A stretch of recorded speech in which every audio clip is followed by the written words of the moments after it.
आजच्या आरीवर्क क्लाससाठी आपल्याला काय काय मटेरियल लागणार आहे बेसिकसाठी. तर इथं फर्स्ट आपल्याला घ्यायचं आहे व्हाईट नाही तर ब्लॅक प्युअर कॉटन फॅब्रिक. त्यानंतर आपल्याला इथे एक रिंग घ्यायची आहे. ही रिंग 8 साईजची आहे. तुम्ही 16 या 18 साईजची सुद्धा घेऊ शकता जर तुमच्याकडं ते स्टँड असेल तर. तर आपल्याला जर घ्यायची आहे नाही तर अरी थ्रेडसुद्धा तुम्ही म्हणू शकता. त्यानंतर आपल्याला इथं नीडल घ्यायची आहे.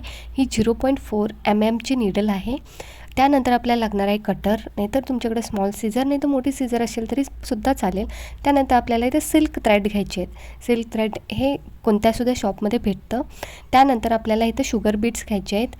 त्याबरोबरच आपल्याला इथं ग्लास घ्यायचे आहेत. त्याच्यानंतर आपल्याला इथं मोती घ्यायचे आहेत. ते मी छोटे मोती घेतलेले आहेत व्हाईट कलरमध्ये. त्यानंतर आपल्याला काही सिक्वेन्स लागणार आहेत आणि शुगर बीड्समध्येच वेगळ्यासुद्धा कलर तुम्ही घेऊ शकता.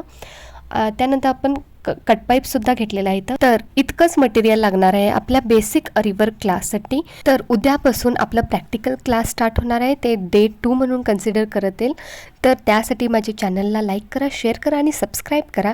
त्याबरोबरच मला कॉमेंट करा तुमच्याकडे मटेरियल आहे का नाही.